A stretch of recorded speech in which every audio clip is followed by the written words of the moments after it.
I need to be calling damn news.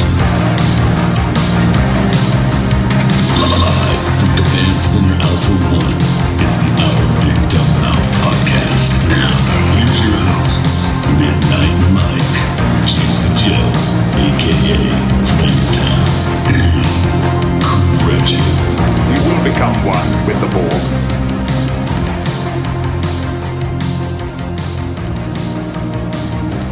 Well, hello, everyone. Welcome back to another fun-filled podcast adventure. Yes, my name's Midnight Mike, and Cretched is over there. I have been here the entire time. He's been there waiting. I appreciate that. Joe is not here. He is taking his dog to the vet. Joe broke his dog. Yeah, so I come back. Joe mysteriously has dog issues, and he will not be joining us for the rest of the show. I don't know. Actually, I don't know if that's true. He might pop in. I have no idea. Maybe his dog will call in. He can. I know his dog. He does have a cell phone, so that's nice. Yeah, it's been quite a while since we've done an OBDM show. For anybody who doesn't know, I took a vacation. I took a break. Me and my wife, we went to Puerto Rico. We were deep in the mountains of Puerto Rico at this retreat where there was no internet, there was no TV, just amazing food and relaxation. And at that point in time, I was experiencing something I haven't experienced in a long time, boredom, which is what I wanted, where there was really nothing to do. I mean, you could go by the pool, you can go hiking. We did those things, but Read a book, you loser. I did that too. But I wanted to allow myself to become bored. And so oftentimes I'd wake up, have some coffee, and then just sit on the porch and stare into the mountains. At the wall. I just stare out into the mountains and out into the rainforest and just allow myself to become bored, which is something that I haven't had the opportunity to experience in quite a while. We're all inundated with so much stuff to do. So I want to be bored. That's a luxury. In the immortal words of Locutus, you were trying to become one with the board? Not the Borg, the boar. I was trying to become one with the boar. Yeah. You will become one with the Borg. Borg. I was trying to be bored. But we're back in a big way. I'm all jazzed up, ready to go. There's a lot of things to talk about on this show.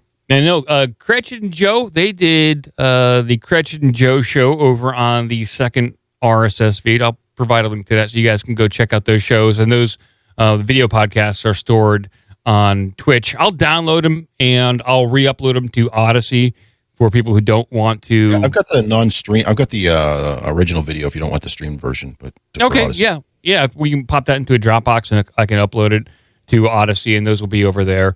Print it out for you real quick. Oh yeah, print it out on the dot matrix printer, and then I'll recompile it and upload it in trinary code.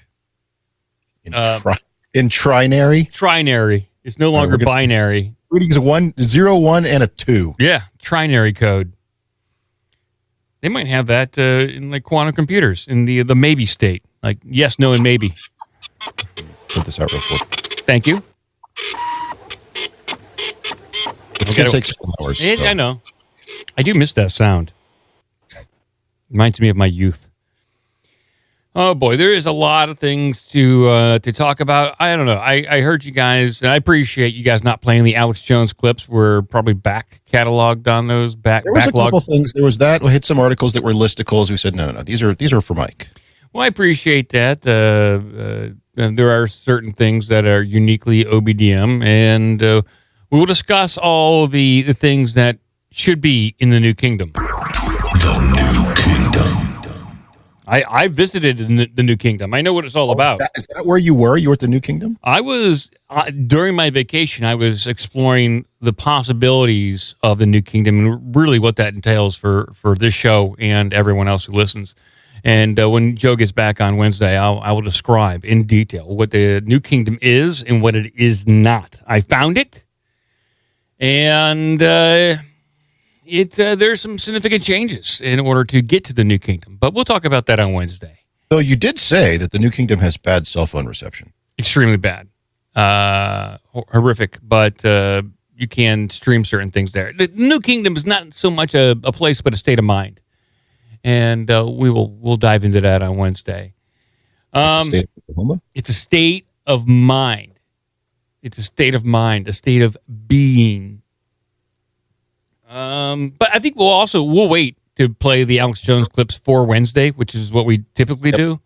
Just stack them up. Yeah, we'll just have a ton of Alex Jones clips on Wednesdays. I think everyone will be okay with that. They're always fun to go through and to goof on and to learn from as well. You can learn and goof at the same time. Let's see here. There's a bunch of emails that were addressed to OBDM. I'm backlogged on those. So hopefully on Wednesday we'll get to some emails. We'll get to some listener requests or comments. So we'll see if we can get to all that, people. But for now, let's see if we could just get some news going and open up some phone calls at a certain point in time. Let's get it done.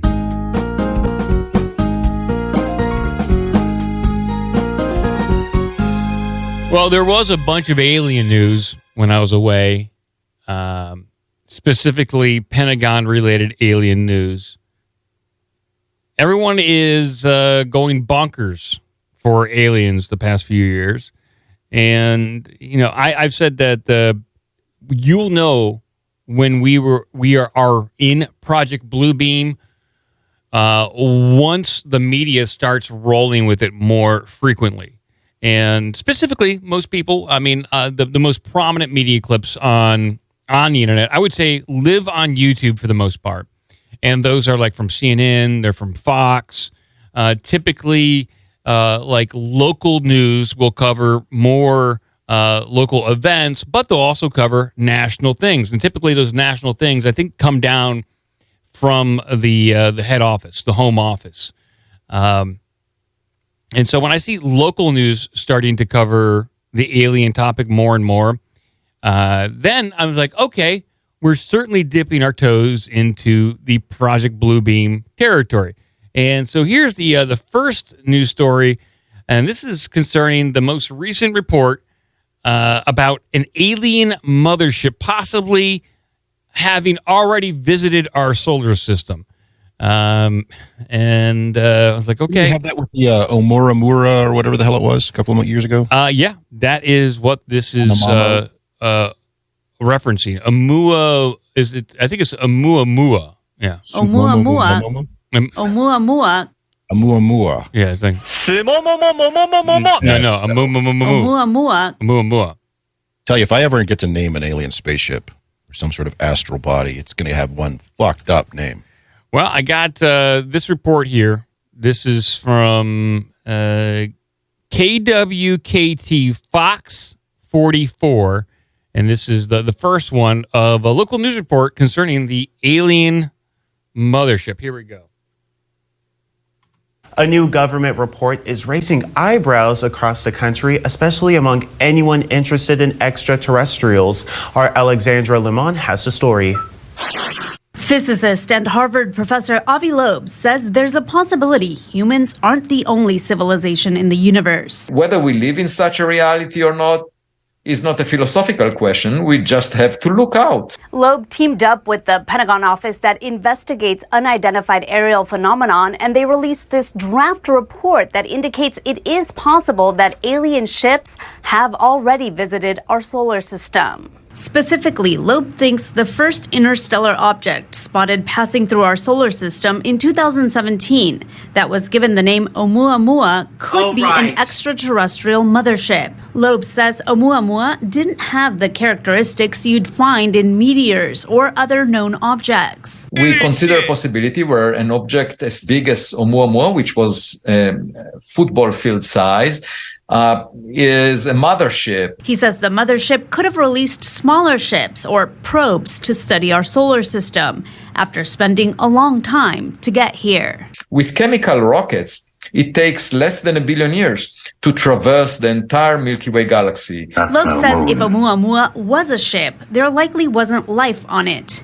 Instead, he believes it could have been operated by artificial intelligence. An artificial intelligence system that stays dormant for that period and just gets activated when it comes close to its target. No.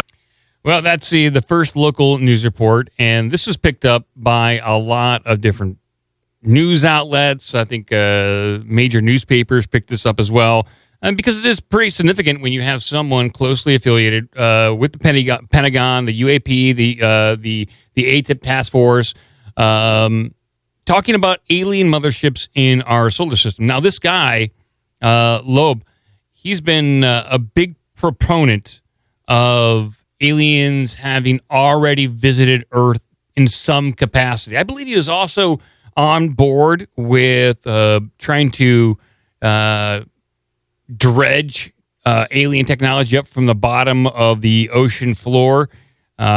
He's I believe he's a big believer in this stuff, and he's really pushing this. But when you have, like I said, local news reports speculating on alien motherships already in our solar system, that's like a different level of hype. That's no longer talking about ancient astronaut theories or things like that.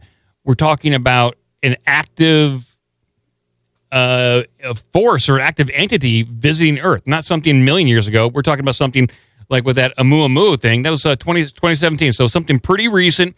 He's talking about AI in there and it being deployed to Earth. So significant. And then there is this other report by another local news station that I will play. And I'm kind of curious to see if it is similar in any way or if it's essentially the same news report. I'll bring it up on screen. We can all watch together and figure this out. Here we go. This one is from WDTN TV. I believe this is ABC. So the first one was a Fox affiliate. This is an ABC affiliate. Here we go. A new government report is raising eyebrows across the country, especially among anyone interested in extraterrestrials. I am. The same report. Physicist and Harvard professor Avi Loeb says Same there's script. a possibility the hell? humans are not the only civilization in the universe. Loeb teamed up with the Pentagon office that investigates unidentified aerial phenomenon, and they came up with this draft report that says it's possible alien ships have already visited our solar system. Specifically, Loeb thinks the first interstellar object spotted passing... It's the exact same report. Same damn thing. This probably went to a couple hundred different stations to read the same report about a possible alien mothership visiting our solar system. What's the point of that other than to elicit people, or elicit fears in people and to get them to act or to think about this as a possibility? There's really, what is the benefit? I mean, people do like aliens. It is a hot topic to go search for it. Maybe people might tune in to a local newscast to learn about UFO stuff, but probably not likely. This means they wanted to get it out into in front of as many people as possible. And we know it's definitely not propaganda. It's definitely not propaganda, because typically propaganda doesn't have the exact same script. Oh, wait, maybe it does. Yeah, it does. So they're using the exact same script for the same story on different local news stations. So I would say that we're this is the Project Bluebeam has officially started at this point, now that it has filtered down to local news. Kind of at a lower pace. It's a slow roll. There's no doubt about that. It is a slow roll, but that's what they want. We have a time frame to work on. So they're talking about the possibility of alien motherships. If you remember a few weeks ago, before I went on my vacation to the New Kingdom, I talked about I think the James Webb Telescope detecting alien signatures in a far-off star system, like 72 light years away, where they were heavily implying, like, they got some They got some TVs over there. They got some radios. They're probably pretty advanced at this point. That's what they're saying. By the way, if I do a quick search on the Googles for Mothership Lobe Oumuamua, I get 2,900 results in the last week. They want it. They want to. They want this out there. They want people to. They want this in their heads, bouncing around. They want it filtered into their subconscious and just to hang out there until the next piece of information relating to aliens or an alien threat. They didn't say threat yet. I don't think the guy Loeb is on board with an alien threat. He's more curious about the technology, but being linked to the Pentagon, that's big money. You got to get that going. So that's what it's all about. I will bring up some other related, I guess, alien news before we move on to other topics. But it's all happening, people. David! There we go. All right, I'll move on to my other UFO topics. Did you guys cover any UFO topics on the Joe and Cretched show? No, we did not. I did hear you guys did talk about a list of, I guess, the most prominent cryptids in West Virginia. Yeah, the worst list of cryptids ever. And they didn't include Mothman on there, did they? No, Mothman and Bigfoot were left off that list. How could that? I mean, I was listening. I suspect it was written by Big Mothman who doesn't want to be in the limelight. I guess so. Yeah. I mean, how could you not talk about Mothman and West Virginia? It's crazy. Oh, by the way, when it comes to driving in the mountains of in Puerto Rico, I would say it is actually more dangerous to drive in the mountains of West Virginia than Puerto Rico at times. It's crazy. Like the amount of dangerous curves and cliffs that face you in Puerto Rico, but equally, West Virginia just as bad. They don't have guardrails in a lot of those weird places in West Virginia. It is death-defying. Well, the state puts him up, but Mothman takes him down, hoping that you'll go off the road. Then he's got lunch. It's a real problem. Damn Mothman taking out our guardrails. It's a real problem over there. So, like, I guess in related, I'll just bring up this headline. Related to the Mothership story we just read, there's this headline here. UAP sightings don't conform to laws of physics, new paper claims. And this is also featuring the guy who was just talking from the Pentagon, Loeb. He's saying a paper which is still undergoing peer review is entitled Physical Constraints on Unidentified Aerial Phenomenon and Examples of Alleged Movements and Capabilities of Unexplained Sightings by the U.S. Navy and its pilots off the coast of the United States. The pair are certainly no strangers to UFOs. Loeb is an astrophysicist and has been heavily involved in the search for signs of extraterrestrial intelligence, while Dr.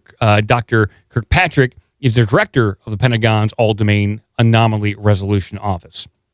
So these guys are examining all the weird anomalies and classifying them as UAPs or UFOs or known aerial phenomenon.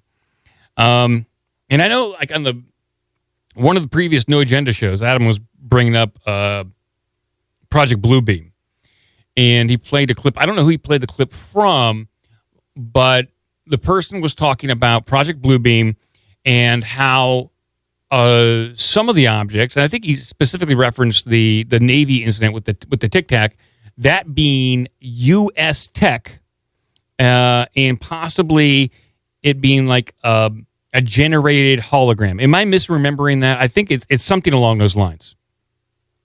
I don't remember the specifics of that story. And I think even at the time, I think I said that the Tic Tac and some of these things that are making close approaches to our Navy, that's our tech. It could be Air Force. It could be another branch of the military kind of testing their tech against our known vehicles like fighter aircraft and battleships and aircraft carriers, all that kind of stuff. That could be our tech. But simultaneously, there could be real unknown UFOs or alien spacecraft or ultra terrestrials. There could be both. And I view it like this. And I think I've said this before. Like during the Bush administration and through the Obama administration, there was the threat of terrorism. And there is real terrorist activity within the United States and outside that is genuine. It's not anything contrived. But simultaneously, there is terrorist groups and cells that have been infiltrated and or created by the FBI or whatever government intelligence agency in order to promote terrorism, to increase budgets and to increase the hype, to get that in people's brains for the sake of fear, control, and just dominating the narrative. And I think something like that will happen and is happening with the UFO phenomenon. There are genuine, real, crazy cases, and I like some really extraordinarily insane UFO encounters and abductions. There's something called like Project Blue. Sorry. What's that? Where was that from? Blueberry sent me a link. I clicked it and started firing right into the stream. Okay. Sorry for that. That's the clip from Adam. That's the clip that you referenced of Adam digging up. Go ahead and play it. I can play it, but it's 3.5 minutes long, and God only knows where the actual relevant information is. Well, you want 3.5 minutes of it? Yeah, let's give it a go. Screw it. Do it live. There's something called like Project Bluebeam. Yeah, good one. What is that? That's lasers, right? Yeah, I can actually talk about that one, but that is it's really bad. But you know the people that see orbs in the sky. Yeah, go around that fly faster. UFOs. UFOs. Yeah, there's Navy pilots. There's multiple Navy pilots who talk about they got their they were flying F-18s. These Navy pilots, and one of them's coming in here in 2 weeks. He's Ryan Graves. Okay. He's a Navy pilot flying off the coast of North Carolina, and they got their radar upgraded on their F-18s, and all of a sudden they were seeing these things darting around on their radar. Okay. Don't tell him what I'm about to say and see if he knows about it. Okay. So what we do is we play with our own forces to make sure our trickery will work on the enemy. And those are directed energy weapons of where we do intersecting beams or focus beams into the atmosphere. And notice they're always in the atmosphere to excite the electron orbitals of the oxygen and nitrogen in our atmosphere, and it causes a glow and it causes ionization. That ionization shows up on radar, and it's like a cat laser pointer, and we're making planes chase them. That's exactly how they describe these things moving, like laser pointers. Yeah, and so we can do it in 3 space. We can make it look like in 3-dimensional space. Yeah, and we can make it look like an entire fleet is about to drop bombs on, let's say, Europe, and then just have them disappear, and they get all their planes up in the air, and we attack them from the other direction, assuming we're attacking Europe. Who is doing this? The Navy, you said? Somebody. Let's just say a group, you know. And you know this for a fact. I know for a fact, yeah. So anyway, don't tell your guests. A group within the U.S. government. Yeah, okay, we'll leave it at that. Okay. Yes. Yeah, that's the clip I was referencing. That's the clip I was referencing. That very well could be true, that they're doing that. Simultaneously, it also could be true that there are genuine UFOs that aren't controlled by the U.S. military or some black project or anything affiliated with humans. Just like there are real terror cells, and then there are the ones that have been infiltrated and controlled by the FBI or the CIA for intelligence purposes and marketing. Both can be true at the same time. Like things that Jack Valet has researched over time, some very weird UFO and strange anomalies throughout the history of mankind versus what have we've just been talking about within the past 20 years of studying UFOs, which some of that stuff is probably contrived and human-made, and the UFO story is primarily just a cover for their super new tech. I'll play just a couple clips that from the Stephen Greer movie, Unacknowledged, which came out in 2017. So this came out in June 2017. So almost 6 years ago. And this has to do with the alien false flag and Project Bluebeam. So here's a couple of these clips, a little refresher for people. They could pull it off. They could definitely pull it off. Right now, they have the technology to mimic the form, fit, and function of extraterrestrial UFOs. They have the technology, absolutely. It's seamless, and you can never tell the difference. If they do have a false flag invasion, they're going to use one of these. This is the Hudson Valley Boomerang. This is 1982 to 1989. Over 25,000 eyewitnesses reported this craft. They can use these saucers, the cigars, the pyramids, the triangles as a united coalition. And that's how they're going to do it. We're talking about 150 to 172 feet across for the wingspan, which is the identical wingspan of the B-2 stealth bomber. So the question we need to ask is, was some of that $22.4 billion used on the B-2 poured into this program? It's the exact same time frame. When they power up and when they accelerate, it looks like a spark off a grinding wheel, and you could never know the difference. So if they wanted to hoax an alien invasion, they could do it. And they could do it in a way that's 100% believable. So that guy in that clip is talking about a real craft. The one in the previous clip, they're using like lasers to make an orb in the sky. Almost kind of, I would say, like something that is like what, plasma based, something that is energy based, not like a real structure, but something like they said, like a laser pointer. So there's a couple different things going on. And in this next little clip I have for the alien false flag, this goes into a little bit something more terrifying, I suppose. They started doing all kinds of psychological warfare entrainment of the public by staging hoaxed events, such as cattle mutilations. Oh, it's a flying saucer who did that. It's a covert paramilitary program, human. So if you wanted to start indoctrinating people into a false threat from outer space that Werner von Braun warned us about, you would start staging events that look alien, but that are completely man-made, that are scary and scare the hell out of people. UFO encounters are categorized into 4 groups. Close encounters of the 4th kind include people who claim to have been abducted by extraterrestrials. If you had a close encounter of the 4th kind and you are back, we're anxious to hear from you. Inner stage left, you got these sort of anti-gravity devices with creatures that look like ETs that are actually man-made robotic systems. They're called programmed life forms. And you start doing select interfaces with the public. We did do that, yes. OSI did that. There was a special group out of the 7602nd Air Intel Wing at Fort Belvoir that came out and did that. They had these people that had maybe some sort of defects, anatomical defects that were brought in to fool people into thinking they're aliens. Yeah.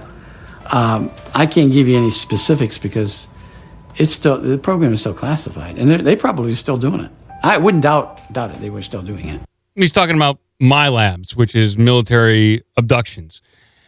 And this is like the conundrum that I think about is our technology, what we have created over the past 60 years, so advanced that we as humans have the ability to create these artificial aliens, these basically androids that can act as aliens, and then they're instructed or programmed to abduct people. So people think that they're being abducted by aliens when in fact they're doing it just as some sort of psychological operation long-term in an effort to get the public as a whole to believe that, yes, alien abductions are occurring. Yes, there are alien spacecraft flying overhead. Like it's a long con, a 60 to 70-year con in an effort to get the U.S. public, maybe the world in general, to believe, yes, we are being visited by aliens and We need to fight them now. We need money. Space Force. Or the thing is, I think most people would be more on board with that than some of the nonsense political crap they've been pulling over the last 10, 15, 20 years. Maybe. Yeah. Because right now they pick a country. Let's get Guatemala. And they stir it up as if we need to, like, be involved, and people are wearing little pins with the Guatemalan flags and stuff. It's like, you said aliens. I think people would be on board with that. Yeah, is it more far-fetched to think that there's aliens from a different dimension or solar system, or that we are creating these aliens to abduct ourselves? I say, well, you had some stories a couple years ago about like special forces teams that were abducting people, but convincing them they were being abducted by aliens. Yeah, there's some weird mishmash of abductions where even the Fire in the Sky guy. Travis, I forget his last name. When I saw him talk, he said, yeah, I got abducted and I did see aliens, but I also saw some people that were more human looking, and they were in like military or some sort of military uniforms. And all these procedures that they performed on me, this is what he's saying, all the procedures they performed on me, yeah, I was initially taken into a ship, but it felt like I was taken to a different place, almost like a hangar, like I was taken to a base where they fixed me up and let me go after that. So there was in that story, there was a hybrid of weird humanoids and more human-looking people. It's just like, what is more far-fetched to believe? Like, this is all some sort of fiction generated by humans that have really advanced technology, and they're playing one big, long, false flag hoax with ultra high up their technology, way more advanced than what we have, and way more advanced than we'll ever see. Or it's genuine UFO abductions taking place by entities that are from a different dimension, and they've been happening for hundreds of years. Jack Foley and a lot of UFO researchers saying that these UFO abductions have been happening for as long as mankind has had like some sort of recorded history. Weird things. Even in earlier literature, I mean, Voltaire referenced strange craft depositing weird beings and interacting with people. Yeah. That was 400 years ago. I've talked about it, even going back to the most recent book series, Missing 411. David Paulides talked about that in the most recent documentary, The UFO Connection, how there have been people, specifically he was talking about elk hunters that have been abducted and have had strange encounters. And some of those encounters are with humanoids that are very strange looking. And they were trying to, at least in one of those instances, extract semen from one of the gentlemen. But it turns out that guy had a vasectomy, and he wasn't useful to him at all. Balls. Get his balls cut off. They don't want you. They want you to have balls. That's what they want. It's all convoluted. But now that you have local news talking about alien motherships, it gets even murkier about what's a genuine UFO event, something versus what is contrived and human created.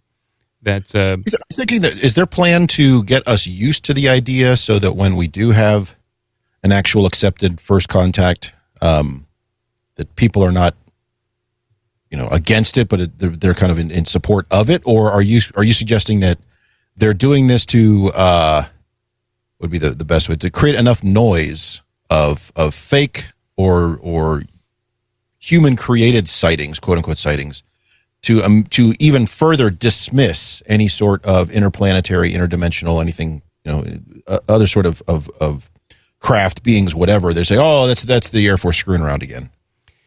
I think that the long con, if there is one, it is to generate fear, so that you will submit even more.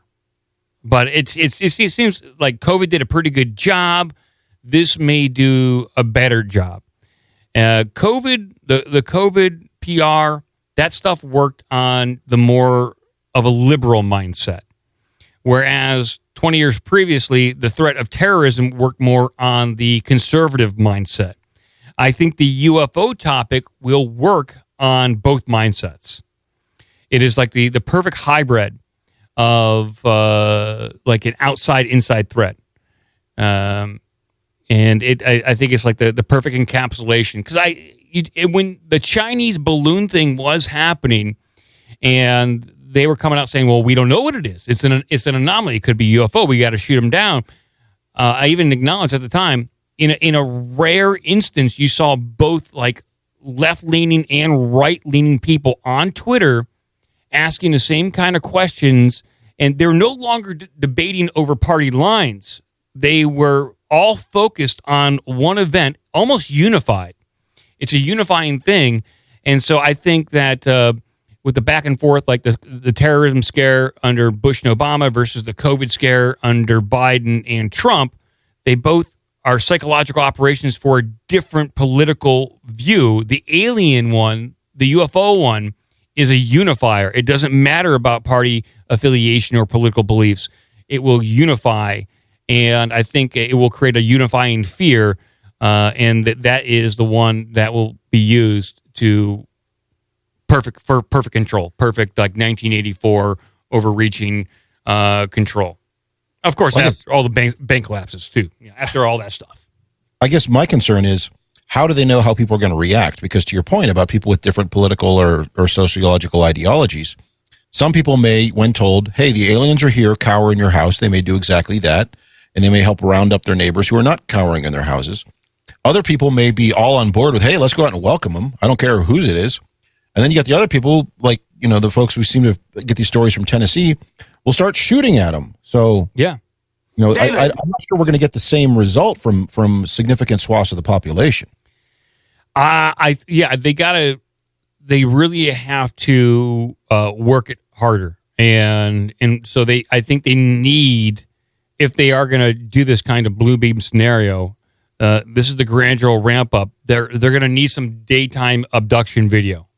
There we go. They're going to need some good video of like first like a real legitimate like cattle abduction or cattle mutilation by this craft, and then it's going to have to be human abductions. They're going to have to do that to where you walk outside, you're like, oh man, if I leave my house, I could be sucked up into a UFO and dissected. Just waiting for me out there. They're just waiting. They're in the clouds. Here is, I have footage of that right here. So we'll just, there it is. It's happening. Yeah. We don't know what's happening. What you have on screen is an animated GIF of a giant green alien monster abducting an old man who's flailing his arms around. It looks like a Halloween costume, but it seems pretty legit. But this is what you want. This is in good quality. This is easily or well lit. We know what's going on. They're just opening people's doors, taking them. I mean, personally, I like when it comes to the Project Bluebeam, I think there are legitimate, real alien abductions, or at least weird things that people have interacted with over time. I think there are real UFO events. Just like I said with the parallel with real terrorism versus the intel community version of terrorism, which one gets promoted, Or in Syria, where you have the CIA and the DoD fighting each other? Yeah, there are contrived events, and they are hijacking a legitimate phenomenon for their own goals, and they got the technology to do it. It's a wacky world, and not a lot of people have time to figure out which is like legitimate, real news versus what is propaganda. So people will probably just blindly accept it. People indeed are getting their news from TikTok. They have about 14 seconds to absorb that and then on to the next thing. Mm-hmm. Mm-hmm. But I'll move on. No more alien talk for now, but it might come up in this next segment. We'll figure it out.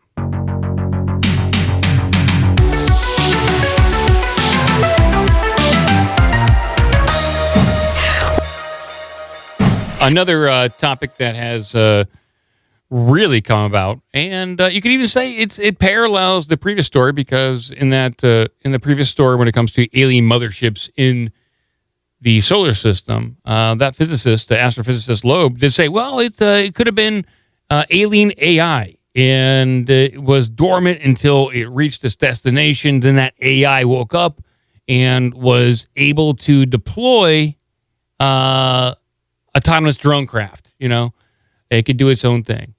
But now we have our own form of AI here, if you want to call it that, ChatGPT, and there is a new version of it, ChatGPT-4, which I have used, and it is it's pretty good. But here's a report, a local news report. I'm only trying to do local news because they have the best news. This comes, the best news. Yeah, it's the best stuff. This is from Fox 5 out of New York. Here we go. Well, ChatGPT is being heralded as a game changer, and in many ways it is. Its latest triumph outscoring people on tricky standardized testing. All right, Fox 5's Ashley Rodriguez shows us what comes with the 4th edition of this groundbreaking GAI. ChatGPT has grown up. ChatGPT is upgraded for a 4th time since its birth in November 2022. Its creator, OpenAI, making the ghost in the machine smarter, faster, even funnier. Why did Madonna cross the road? It asked. To strike a pose on the other side. Hilarious. But let's get serious. ChatGPT-3 could write poems, solve problems, and summarize texts, but there were concerns about its accuracy. With GPT-4, those kinks got fixed. In fact, it passed numerous tests, the GRE, MCAT, LSAT, and SATs, with above-average performance. This version can even understand pictures. Somebody tried this. They showed, here's a picture of my fridge. What can I make for dinner? Seeing yogurt and strawberries, ChatGPT suggested a parfait. It's quite the breakthrough for AI. It moves us to think about how we can use this incredible power.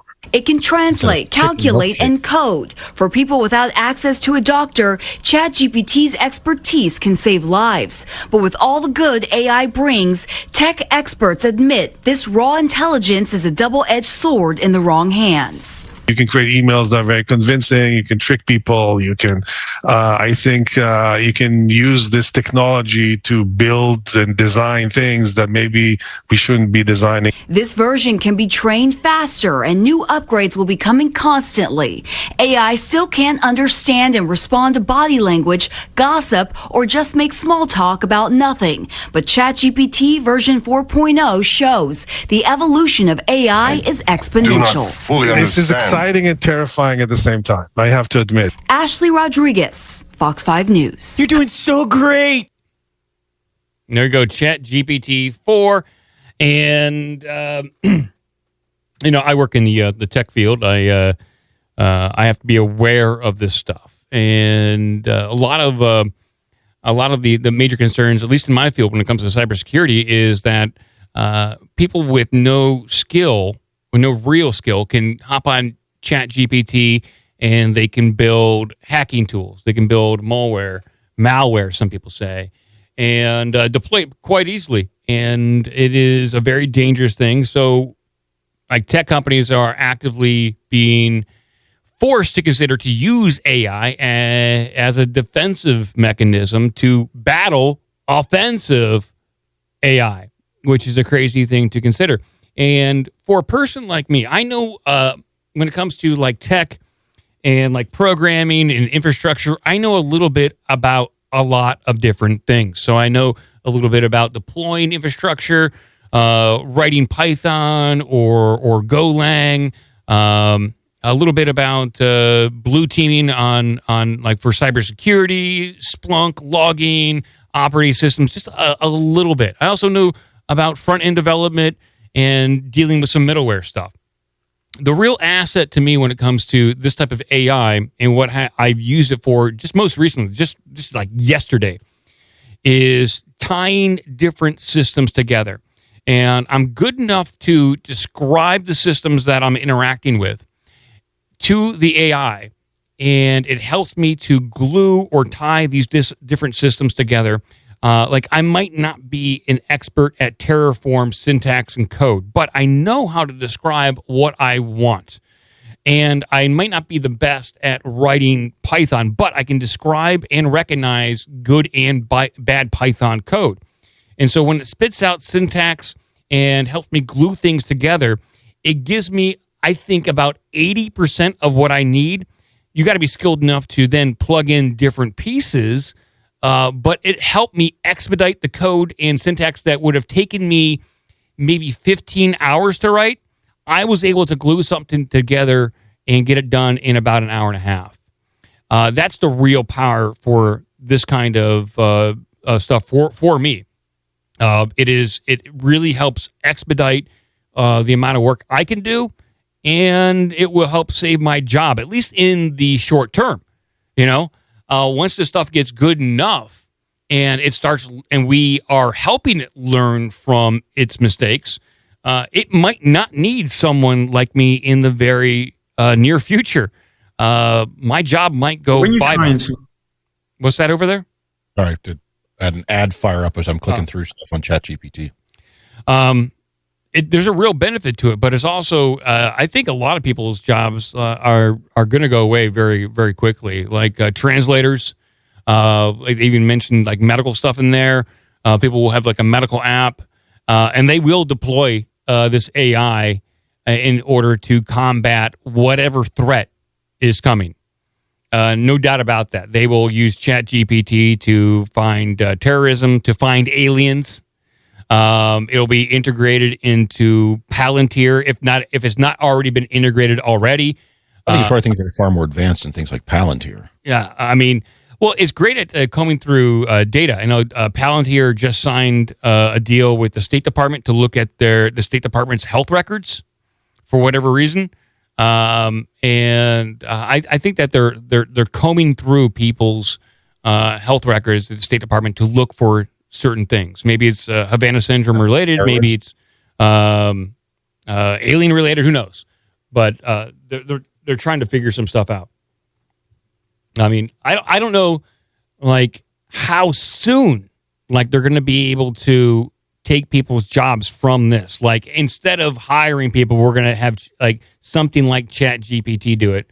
But I think within like a year and a half, we're going to see like a lot of these well-to-do tech people like myself being forced to take less money, or we're just going to be jobless. Like I honestly don't know what to do.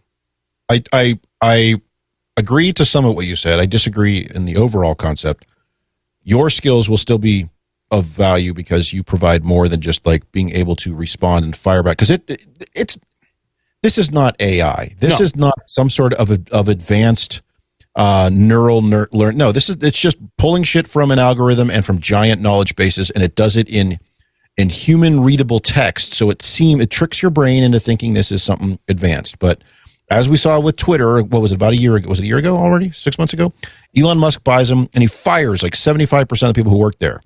And as we've noticed, Twitter has crashed. Twitter doesn't work. Twitter is down all the time. Oh, wait, it's not. So all that meant is the people that he canned didn't need to be there for the core mission of the company. So I think you'll see a lot of that. You're right. People doing translation, people doing some customer service chat stuff, things like that. That they will automate a lot of that stuff, and they'll get rid of a lot of people who are sitting there doing that. But that stuff is easily replaceable. Whereas in your case, you take information from different sources. You use your years of experience and your knowledge to come up to analyze and synthesize and then determine a solution in a matter of seconds without even thinking about it. The basic AI stuff that we're looking at these days, these highfalutin chatbots cannot do. It will pull the first information. I don't know if you noticed this, but a lot of the search engines now, they take the top chat search result and they put it at the top of the search page. And they write it in an authoritative voice that makes it sound correct. But if you look at it, half the stuff is not even accurate because they're just scraping web pages. Yeah. So if the chatbots are things like, how do I return this to Amazon? Yeah, it can do that because it will pull that information. But if it's, to your point, if it's threat analysis, if it's cybersecurity, I don't think we're going to see that anytime soon from at least the current crop and current generation of these web-based, human language search engines, which is functionally what they are. ChatGPT is simply a very well marketed, as based on your news story there, where they're talking about how the new version fixed all the problems. That sounds like a press release to me.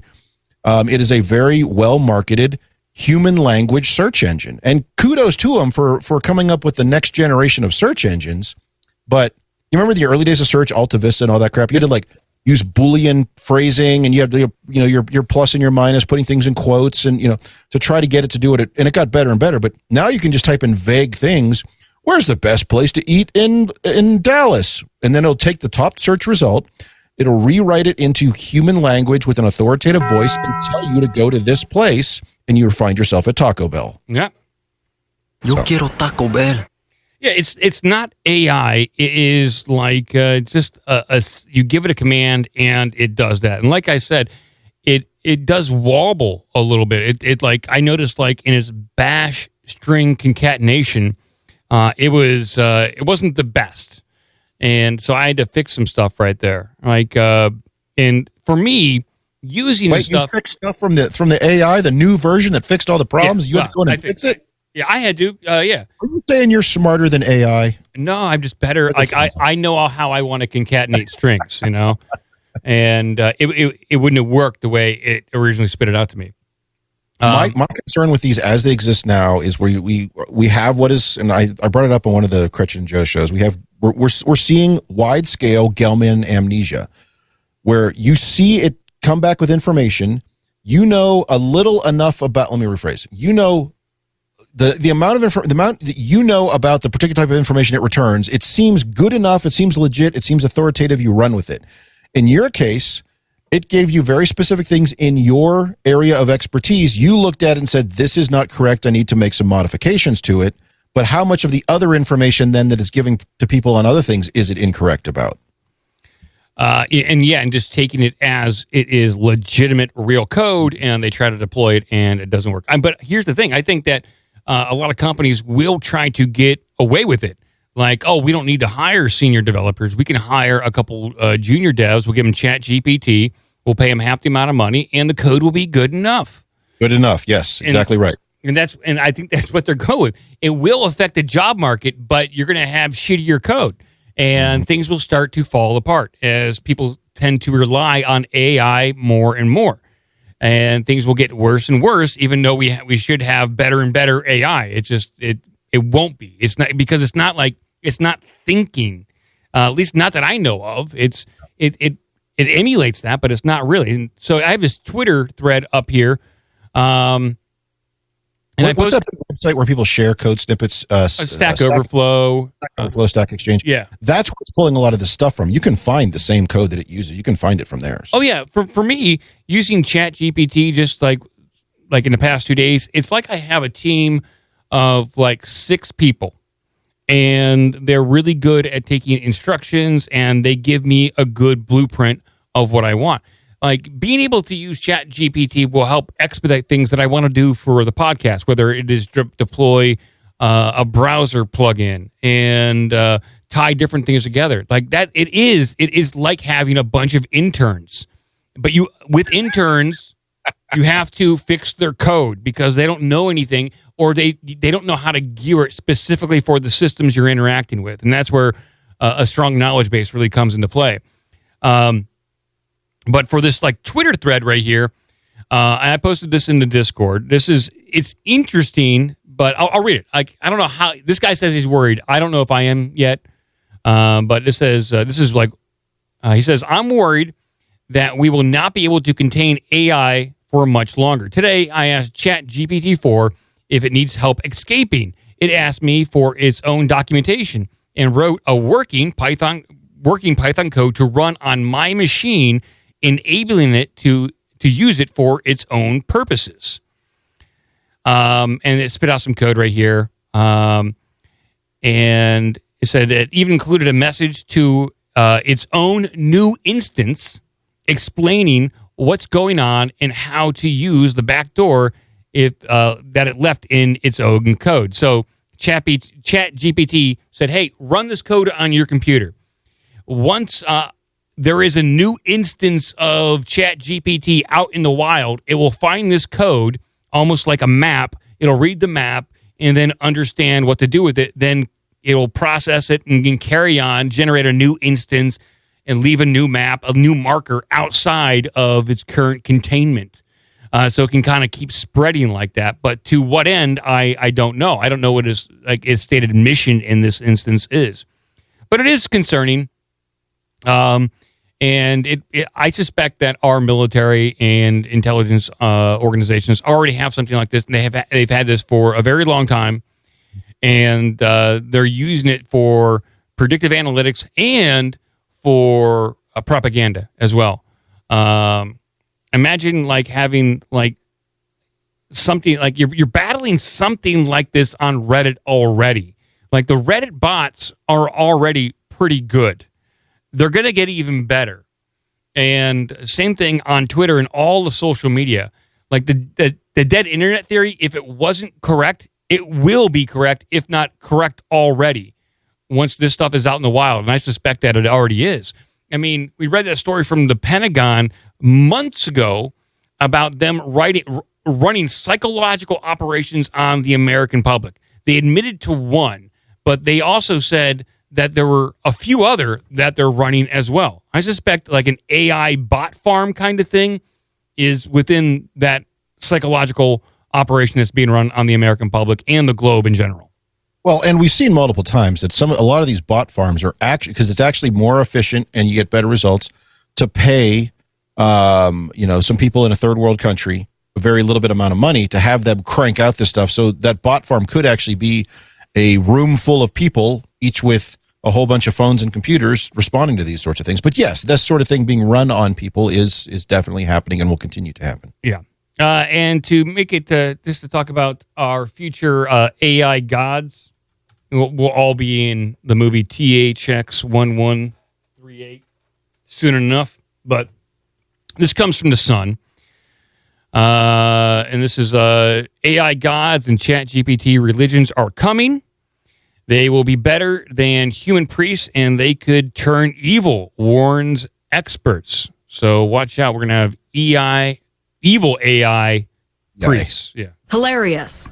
Well, you raise a good point. So how long until, in fact, they even mentioned in that news story, that propaganda piece that you ran, the local news where they were just reading some press release, they said if you don't have access to a doctor, this could help you diagnose things. And people already do that on WebMD and whatnot. Oh, God. Hypochondriacs. There's an authoritative voice telling you something. Oh, my God, Mike, do this. And then you die. Yeah. You're dead already. Exactly. This thing is going to kill you. So, by the way, this whole thing reminds me, and I put the image up. I don't know if people can read it. About 25 years ago, I was working in an IT, or I was the IT guy in a small office. And there was one of the people there who loved this sort of thing, those motivational posters of the cat hanging on the branch. Hang in there, or it's, hey, thank God it's Friday. That sort of stuff. Hilarious. And so that's when these there's a company called Despair.com came up with their funny versions of those posters. And this whole discussion reminded me specifically of this one. So this is just a picture of a sunset over a beach, and it says, if a pretty poster and cute saying are all it takes to motivate you, you probably have a very easy job. The kind robots will be doing soon. And I think those are the people who are in danger.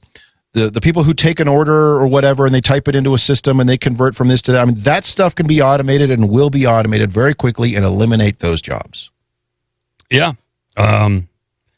And like at least according to those magazines back in the 1950s and 60s, Popular Mechanics, where they said anti-grav is right around the corner, and the average working week will be 20 hours because AI and automation will do the rest of it for humans. That vision of humanity has been flushed down the toilet. That's not happening. You will be working in some sort of blood mine, some diamond mine, some sort of blood mine, something like that. Get back in there. Something it's going to be awful, but yeah, it's going to be very difficult, and that's why I think UBI, Universal Basic Income, is being promoted so heavily. I mean, maybe it needs to be promoted more. I don't know the real solution here, other than a Star Trek future in which there is no more like an economy based on scarcity. There's got to be something else, but. I'll read a little bit of this headline here in this news article. Intelligent AI robots are coming, and they will have the ability to perform religious ceremonies and could even turn against humans, experts warn. Put that on my tombstone.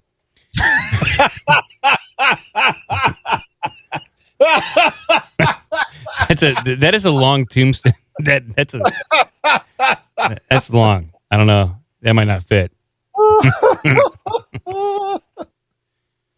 As AI becomes more prominent in our daily lives, they keep saying AI.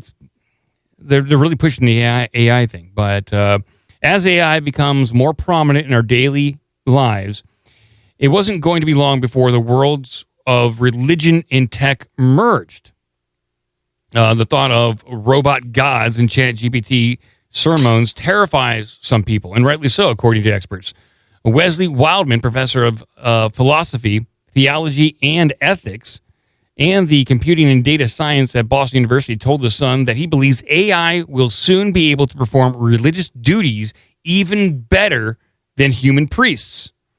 He said AI will write... Wait, what? Whoa. Back that. Read that part again. Better than priests. He told The Sun that he believes AI will soon be able to perform religious duties even better than human priests. This article is written by somebody who does not regularly attend church, nor are they a believer in any sort of organized religion, because they think going to church is you follow a prescribed set of activities, and that's why you're there. And that's absolutely not why. But that was the early liturgy of the Roman Catholic Church. Hence, we had this whole thing called the Protestant Reformation, which broke that up and made it much more humanistic. But anyway, we won't get into religious debates right now. But that's just straight up written by someone who doesn't know what the fuck they're talking about. Well, I mean, it was written by the professor of philosophy, theology, and ethics at Boston University. So clearly does not attend church. He may not. He might read about church, but he might not attend it. He said AI will write better sermons than most preachers, give better Bible studies than most teachers, create amazing music and visual art for the use in services and communications that struggling religious groups don't have to pay for. Like the ChatGPT have already reportedly found their way into churches, writing thoughtful and authentic sermons on behalf of priests. And the listeners were none the wiser. Wildman... Go ahead, sorry. No, he says, Wildman explained that AI will have the ability to change everything we know about relationships with spiritual advisors and religious figureheads. No. So either two things. Either this guy doesn't know what the hell he's talking about, which is what I'm leaning towards, or he's using one example and extrapolating. When he says AI wrote a better sermon than your local pastor or priest, possibly true. But a lot of a successful and well-beloved religious leader are not based on how well their sermons are written. It's what sort of connection they make with you if you're attending. So just because you have somebody write a crappy sermon doesn't mean they're a bad pastor. That just may not be their strength. And so if you have an AI write a better one, well, that's just like having someone come in and write a better book or write a better script for you. I think this also could be a marketing angle for new people that they were turned against. Is this guy going to sell a product, churchai.com? Maybe something like that, because a lot of young people maybe not into church because of like a lot of the, all the touching and groping that goes on there. You'll be safer at an AI church because they're not programmed to be interested in that stuff. I mean, that's what they'll pitch. And then you'll get something like THX1138, where you have these robot confessionals where you go in there and then you are confessing your sins to the AI, but that's just getting sent to some data stream to be logged to your profile so they have all your dirty secrets on yourself, And in Canada, those are also suicide booths. Oh, yeah. I mean... thank you for that information. Please drink this. Yeah, here's like the THX 1138. And it's creepy. It's creepy stuff, but I wasn't concentrating enough. Yes, I understand. Things haven't been going well. Yes, fine. How could I be so wrong?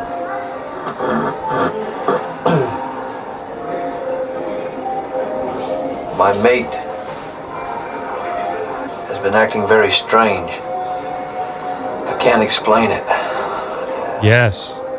Yeah. I haven't. It's goofy. This is like a goofier version of it. But I think something like this will happen. And it'll be sold that way. I mean, it'll be a better version of that, but it'll be sold that way. This guy goes on to say. By the way, I'm not going to disagree with your concept there of these, like, what would you call it? I can't think of the term now, but a therapist in a booth sort of thing. That would work good because all work well. It's good. Would work well. It's just going to pull responses from a huge library, a giant knowledge base of, Mike said this, so I'm going to trigger on these 4 keywords. I'm going to give him this response in an authoritative human-sounding voice. And people will sign up for that. I'm going to go market that right the hell now. Yeah. I'm going to retire tomorrow. He goes on to say, you can confide in it, get advice from it, and learn to trust it to help you figure out complicated moral and spiritual situations. Exactly what we saw in that clip from THX 11138. Okay. You'll confess everything to it. You'll have your deepest, darkest secrets. And then the FBI will definitely not take that information and declare you a domestic terrorist. Mm-hmm. In the chat, Rex57 suggests we call that therapist hut. There you go. Get a pizza, confess your sins, have a good family time. Sins and slices. Many religious communities have already begun to incorporate robotics into their practices. One example is the Catholic Church, which has endorsed the use of apps that facilitates the act of confession, according to Wildman. That's fucked up. That is weird. If you remember a few, I would say even 2 years ago, we talked about a story of a demon harassing somebody over text. Yes, I remember that. So I suspect in order to have a yin and yang in the AI environment, we're talking about one aspect, the light side over here, it being used for spiritual enlightenment. There's going to be the darker side, the AI demon, that will be something that you're going to have to try to avoid. There's going to be yin and yang to this. He even says the Vatican is cautiously encouraging apps that can assist with a confession, but the sacrament must still be carried out person to person. I guess I don't know what that means. The sacrament, is that like the touching? I don't know. I like how the reference to the touching came up twice already, but no. So what they're referring to there, and that's kind of what I was getting to. The Holy Sacrament, that's the act of basically the act of communion, and that's something that you want a religious authority there. You want somebody there to help interpret. That's the human connection thing that I was bringing up to, like, this guy writing that, like, this is better than Jesus. It's like, dude, I don't think you're speaking from a position of knowledge on this. Let's see here. This is partly for convenience and partly because their people are trying to avoid human priests. Like I just said up there. Okay, they're trying to avoid human priests. Wildman said the idea of confession. What people? When it says people are trying to avoid. I guess the churchgoers. They're trying to avoid getting too close to human priests. Look at your child. What's your child? Yeah, priests are like, check out that kid. No, I mean, child.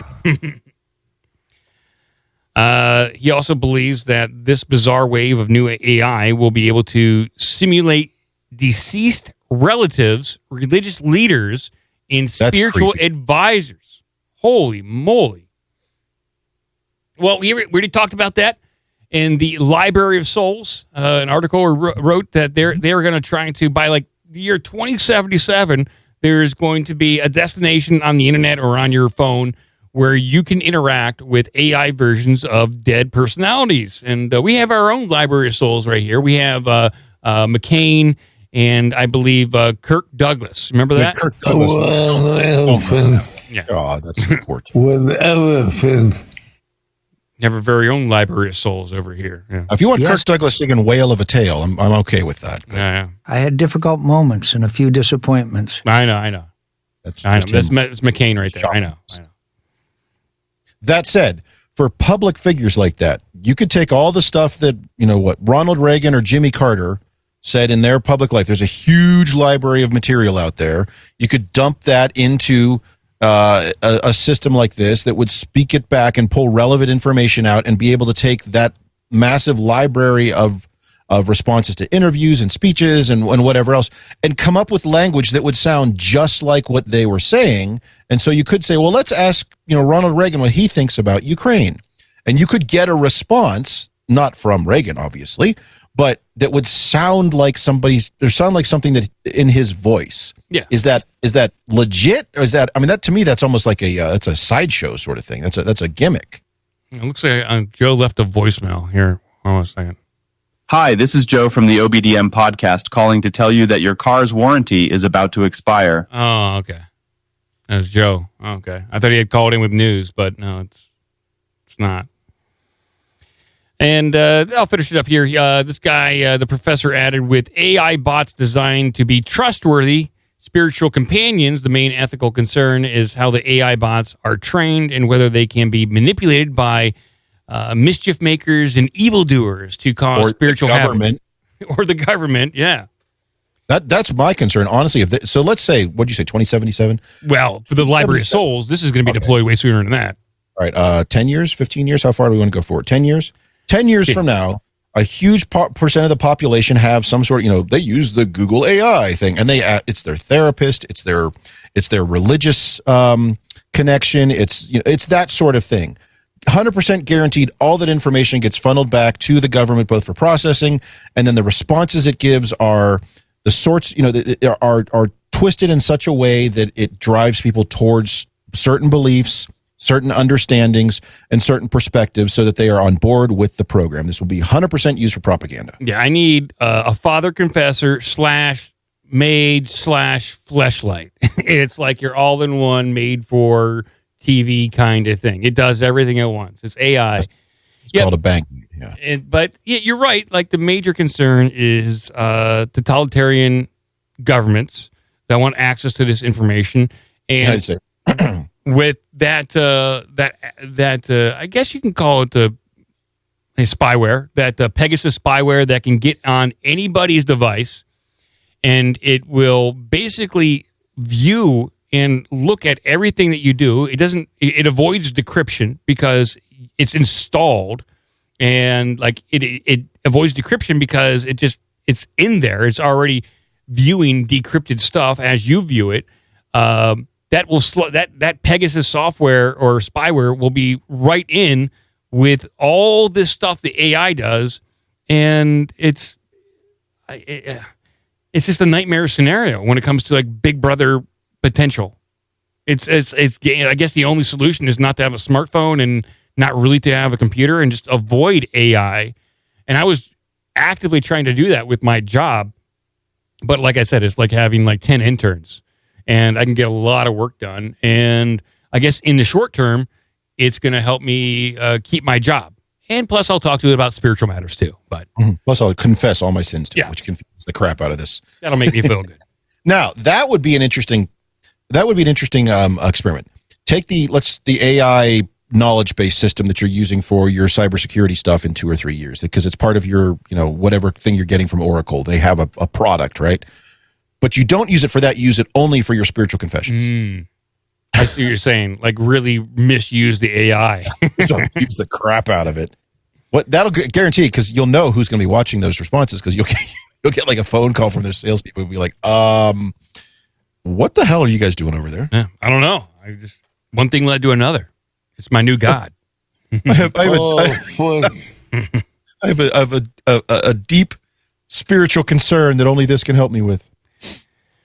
Well, there we go, people. We got UFOs, AI. It's all happening, but I think it's time to open up the phone lines a little bit. See if there's anybody out there that has anything to say. You guys can give a call in, 614-388-9109, or Skype directly in using Our Big Dumb Mouth. Yes, that is the name of this podcast, Our Big Dumb Mouth. Is it? Shit, I'm on the wrong one. I know. A lot of people think it's OBDM, but that's just an acronym to fool the AI. It's really Our Big Dumb Mouth. To fool the AI.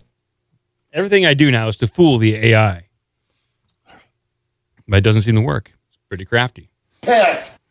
And we'll have some, I hope you have a whole slew of wacky news stories. I have got a plethora of wacky. I'm looking forward to it. It's one of my favorite parts of the show. In fact, sometimes I think that should be the entire show, is just wacky news stories. You know, we had an email about that. They're like, "Hey, you guys should do a show with a whole bunch of people and just wacky news for like once a month for an hour." I agree. And that would be a great show. Caller, you are on the air. How's it going? It's Steel Eels from the Switch. So I want you to first, if Cretched could Google search, CERN shuts down Earth's magnetic field for 14 hours. Why am I being your Google? Yeah. What is it? You have Google. He's asking you to use his personal ChatGPT. I know he could do it in about 30 seconds. I'll fill you in the meantime. So what CERN does is they do particle acceleration, correct? I think so. I think they like to crash really small, like subatomic particles together. I thought they worship demons. They do that too? That too. Only on lunch break. So, anyways, though, a recent study they did, I think it may have been 2 years ago, possibly, they created a neutron, or something like 1,000 times denser than a neutron star.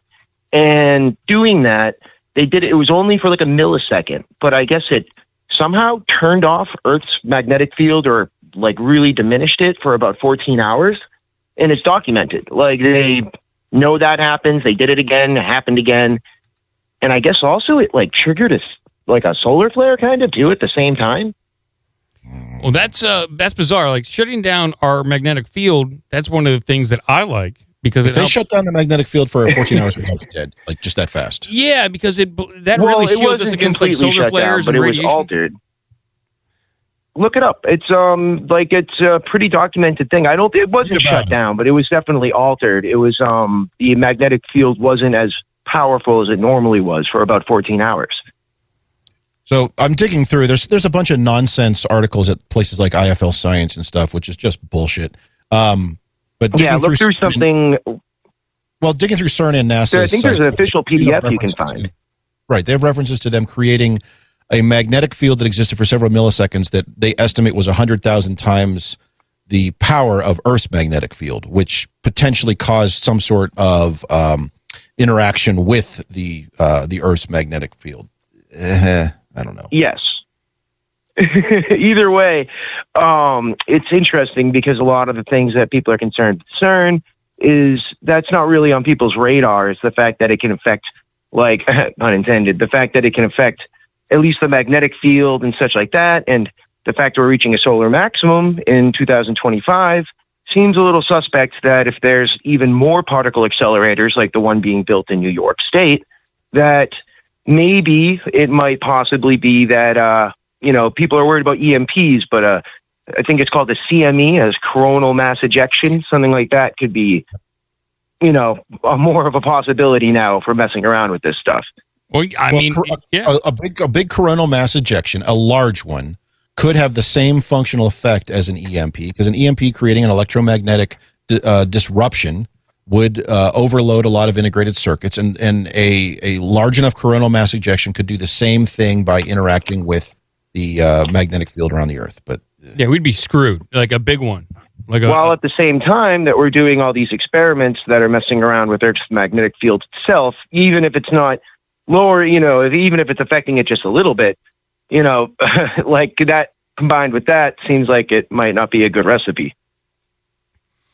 No, I mean, they're doing a lot of goofy stuff over there at CERN. I don't know, but shutting down like the magnetic field of Earth for 14 hours, I would imagine we would have all been dead already.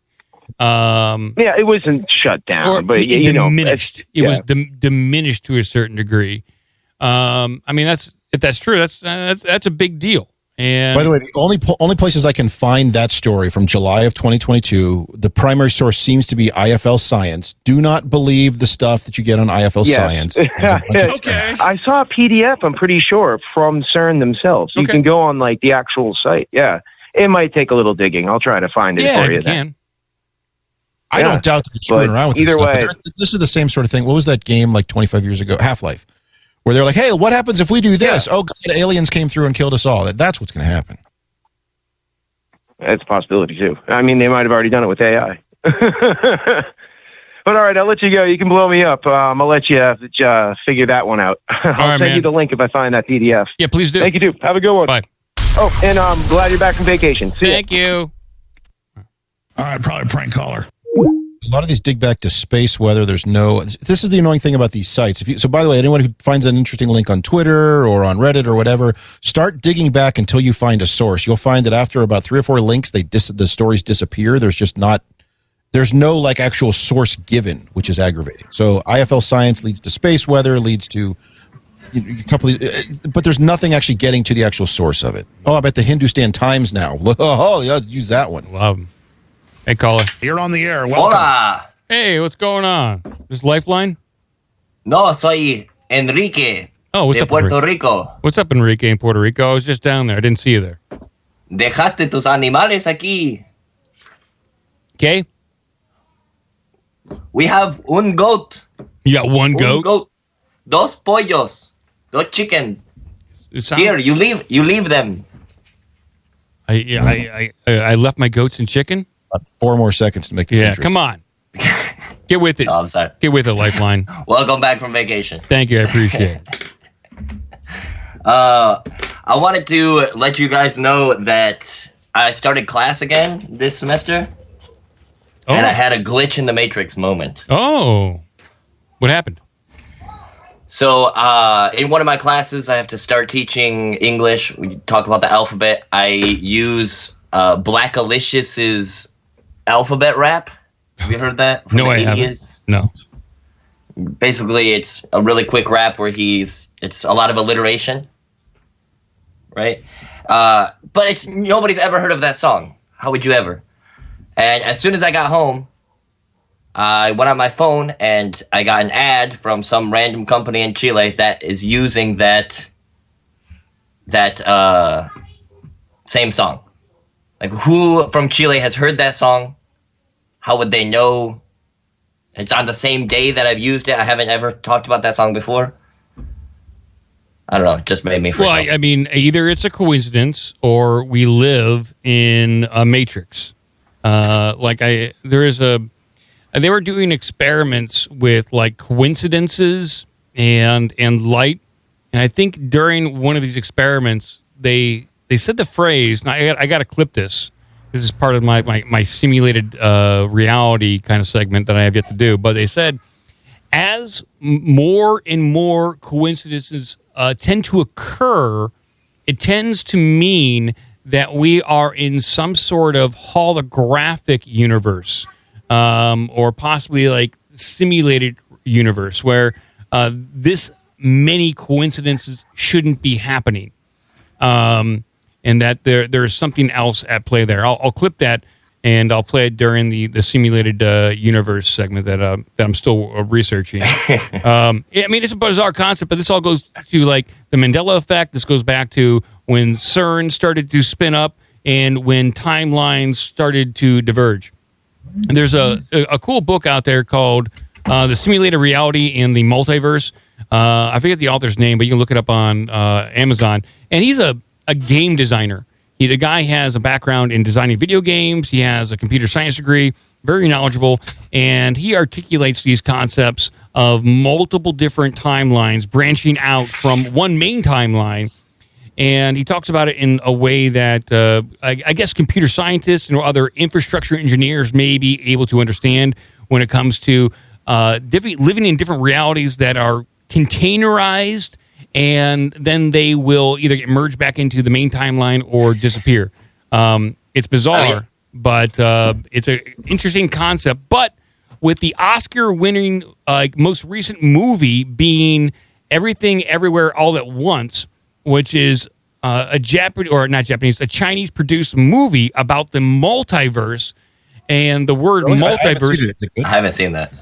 I think it's a really entertaining movie. It's fun, but it is promoting the idea of multiple universes. Marvel's entire most recent phase is all about the multiverse. Yeah, it's trash. And yeah, it's not well executed, but the ideas are out there about us living next to other universes. and that there are other versions of ourselves out there, and even certain new theories in time travel involve the use of multiverse in order to avoid paradoxes. So they're promoting this idea. They're promoting AI and UFOs. It's only a matter of time before the AI helps us program something to talk to these multiverses. At least that's what the claim will be. That being said, you guys talked about how AI can kind of give somebody, it can kind of talk in somebody's voice. Yeah. Write a speech as that person would write a speech. So if that's where we're at now, imagine, 20 years from now, anything could happen. But imagine if you asked it, what would life be like on March 18th for Mike? Mm-hmm. You know, what would his life be like? And you could just kind of virtual reality sit through and watch your life as it happens. I'll ask it, but it has to know about Mike and everything I do, like how I wake up screaming Alex Jones quotes and how I, make my eggs. And it would have to know like a lot of details about my life in order for it to give an accurate representation of what I will do 1 year from now. Well, it's not what you would do 1 year from now. It's what you did. What I did. Okay. In the past. It would still have to have a good profile of myself. It doesn't? It might. I don't know. I don't know what they got on me already. They probably have a considerable amount. All right. Anyway, thank you for taking my call. Hey, man. Thank you, Lifeline. Take Please care. blow me up. You got it. Bye. Where's my blow up? There it is. Blow me up. You're fascinating to talk to. He's teaching English. And anytime I hear someone like teaching English, it always reminds me of the Good Morning Vietnam clip where Robin Williams is teaching English. It's filthy. I'll play that clip here in a second. Caller, you're on the air. Hey, what's up? It's Roadblock. You guys are talking about ChatGPT. Oh, every day. What's on your mind?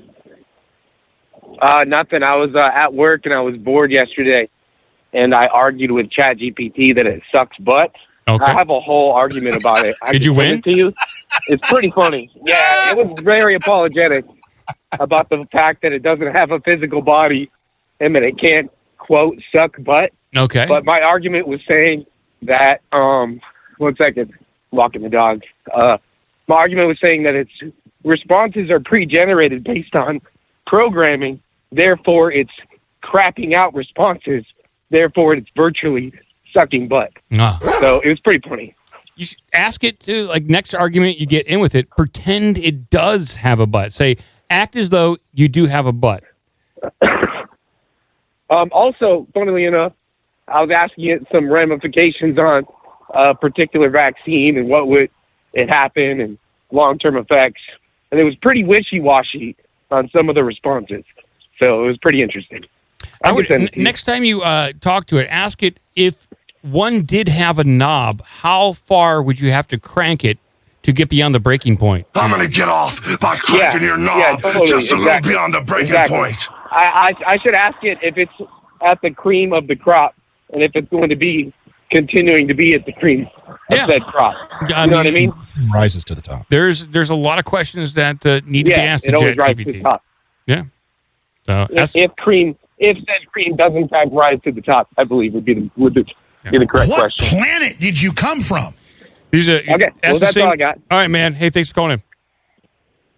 Oh, yeah. I think. Oh, yeah, another question. Yeah, Too another late. question. Sorry. Your phone's bad.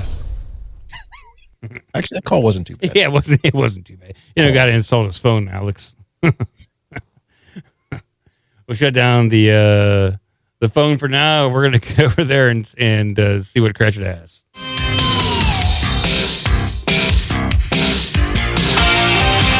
Just do it. Yeah. What are we waiting for? Let's do it. All right, we're going to start with this one because I don't know half of these terms, and I figure you probably don't either, and it'd be good for us to review these. So this are the top slang terms in each state. Oh, okay. I'm sorry, the top Gen Z. Oh, Gen Z slang terms. Okay, this is this is a very hip show. This is a very young show, so it's probably pretty important for us to be familiar with these terms. So the most popular, and I also want to make sure we feed these all into the AI, and we get at least 2 of these in every response. From now on, I'm gonna ask the AI to act as though it's part of Gen Z, and hopefully, it will start using these slang terms to me. Using at least 3 Gen Z slang terms. Please solve for using these slang terms, please generate Terraform form code for me so I can complete my project. The most popular Gen Z slang terms in each state mapped out. All right. That's some good news on that front. This is what we need. Okay. So I am in Ohio. I'm an Ohio boy. And the most popular Gen Z term here is cringe. Yay! Like, that's cringy. This is cringe. Yeah, but it's used as a noun, I think. Yeah. So they're saying instead of just cringe being like related to what? Being something being embarrassing? Oh, man, you're so cringe right now, dude. Like, yeah, they use it they use it a different way, as if it's got a more structured definition. Oh man, you check out Michael Jackson. He's so cringe, dude. Maybe that's good. Like, oh man, you're so cringe. Like, Jerry's so phony, man. You know? Oh man, Jerry's so phony. It's like you use it in a good way. But in Illinois, low key is the most popular Gen Z slang term. Wrong. Low key. Now, low key. I have to look this up. In Iowa, what is poggers? Iowa has what is poggers? So low key means quiet and relaxed, not very forceful, emotional, or noticeable. But that's not how I hear it used. So I'm not 100% sure. Okay, poggers, is that referring to like the Pog game? I don't know. According to poggers, the first definition of Urban Dictionary, epic word can be used for anything. A twitchy emote typically used to express enthusiasm, enthrallment, or other sophisticated emotions or of happiness. Piss. I use piss in place of poggers. Piss. So poggers is a generic word used to describe something as good, I guess. Is that like pog champs and piss babies, or just poggers? Oh man, that's so poggers, man. Let's look up PogChamp. Yeah. PogChamp is an amazing human who is super cool. Oh, really? So all my PogChamps out there. Okay. Huh. Something every Smash Bros. Player says in their tweets. I see. Okay. I'm going to try to get through this video without crying, but I need to address this and take accountability. To all my PogChamps and piss babies, I'm sorry pilled. To all the himbo simps and normie incels, F in the chat. I, horny, posted on Maine, and that was cringecore to say the least. I'm working hard to stop being the shit lib sigma cumlord. I'm working hard every day to be the turbocharged mommy dom gamer girl that I know that I can be. In the past, I was in power cringe mode, but I'm built different now. I'm based and Chad-pilled, and I hope you all can see that. I need a big cope. My vibes have apology energy right now, and I just hope you guys are forgiveness-pilled. I'm trying to be a mommy dom gamer girl. I'm not sure what half that meant. It's tough. I think the AI should only respond in that amount. That'd be great. So it says, unlike the vocabulary of the 70s, 80s, and 90s, most slang terms unique to Gen Z originated online. This has led to language trends changing and spreading rapidly, making it hard for people outside of the know to keep up. If you want to better understand the Zoomer in your life, check out the graphic below. To create this map, the most popular Gen Z terms by state crossword solver compiled a list of popular slang words in various categories, including dating, gaming, and crypto. Using Twitter's geo-tagging feature, they searched millions of tweets to determine which terms were uniquely popular to each state. All right. Well, I'm totally cringe-pilled at this point, but okay. So I'm looking at some of these things on it. So we got finna, which I believe is just short for fixing to. I'm finna do this. I'm finna do that. I guess. Okay. Which is very popular in the South. That's an old Southern phrase, fixing to. Yeah, fixing. So instead of I'm going to, I'm getting ready to, I'm about to, I'm fixing to was a very Southern thing. So now we're just finna. What the hell is Kiki? Kiki in Florida? I'll take a look. I got Urban Dictionary up, as I always do. Yeah, so I looked it up, which doesn't help, because Urban Dictionary, as I get to the actual definitions. By the way, people who go in and spam Urban Dictionary piss me off, because some of us actually go there to find out what the hell kids are talking about these days, and it doesn't help when they're making a mess of it. But this says, Kiki is a slang term in gay culture referring to friends gathering to spill the tea. That did not answer my question. Now I have to look up on that one. It's bullshit. Spill the tea is when one tells an especially juicy bit of gossip. Okay. I don't know. I don't feel as though like this list should have like another list of defining these, because they're just saying what they are, but it's not really helping hip people like us figure out what these words really mean. I'm hip. I'm with it. I want to know. Anything else on here jump out at you? Well, so we did. Let's see. Basic simp. The only like the outline ones are Nebraska and Idaho, which is squad. Like I wish they would use these in a sentence. Yeah, it doesn't help. Like I need. So squad is your crew, your posse, your gang, an informal group of individuals, the common identity. Well, is that what they mean? I guess.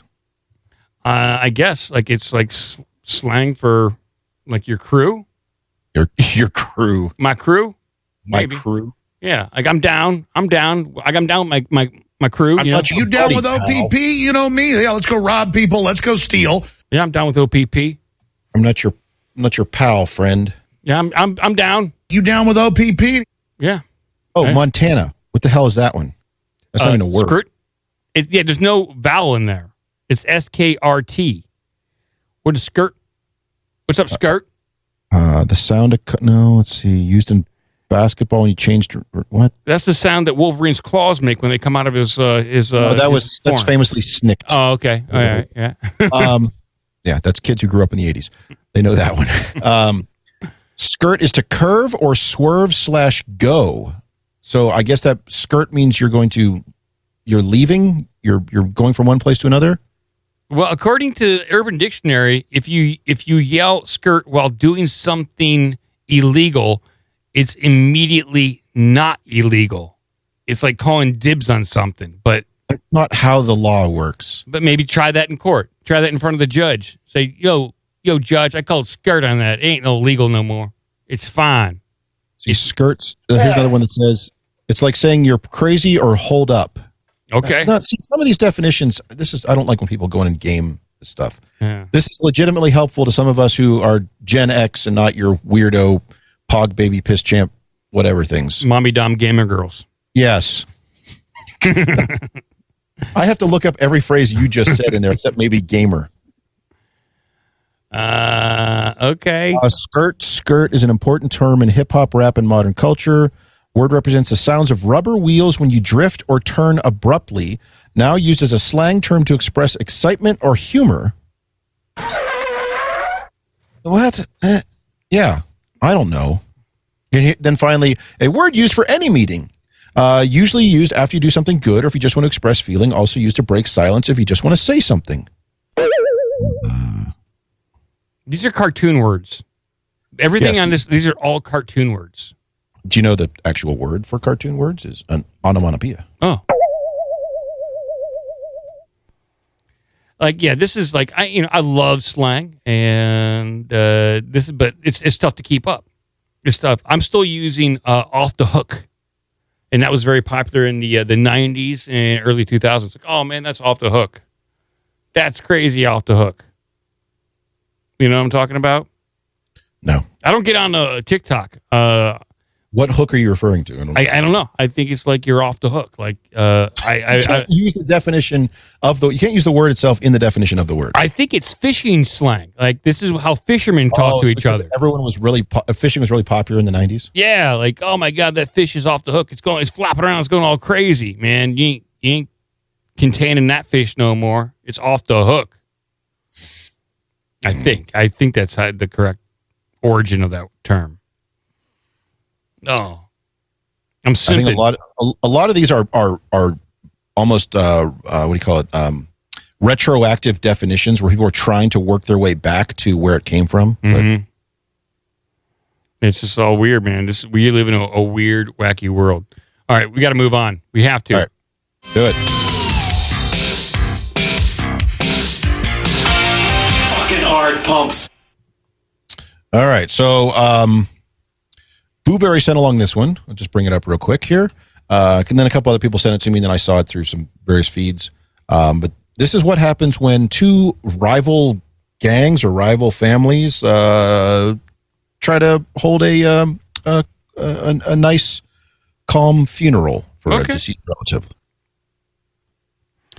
Okay, shocking video shows mourners fight with machetes and axes after high-speed van chase in massive funeral brawl at cemetery. Hilarious. Extraordinary footage shows the moment a machete brawl exploded in a graveyard during a funeral. Let's get this on screen.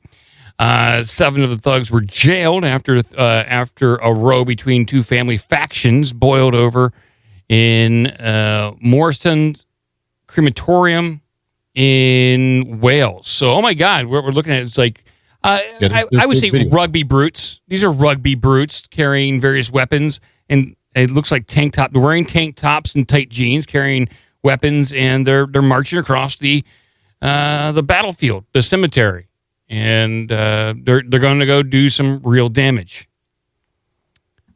Oh my God, there's a picture of a guy cut. I wonder what this is over.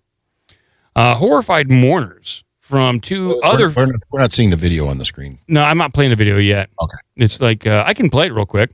Well, maybe play it afterwards when we... Yeah, let's give context. Maybe this is one big misunderstanding. This was an elaborate play in the park, so... Horrified mourners from two other funerals watched axe-wielding louts churn up plots and smash headstones as they set about each other. Chilling dashcam video shows James Coffey, 45, jailed for 2 years and 3 months for the brawl, hurl himself into a van armed with a pickaxe handle. What happened to the rest of it? Well, it's still stuck in somebody. Yeah. Maybe. Snapped it off and kept going. It's kind of good. It's kind of convenient. This all happened like at a cemetery. So if anybody died, you just basically kick them in. And just roll them in with everyone else, yeah. It's fine. Just seconds later, a black car drifts sideways and plows through into another vehicle at speed. So these guys are doing some like real hardcore movie stuff. This is like crazy movie stuff, but okay. See, glass shatters over Coffee as a thug sees to his windscreen before a vehicle chase tears through the cemetery with a family on board. They're really just going for it out there. They don't really care.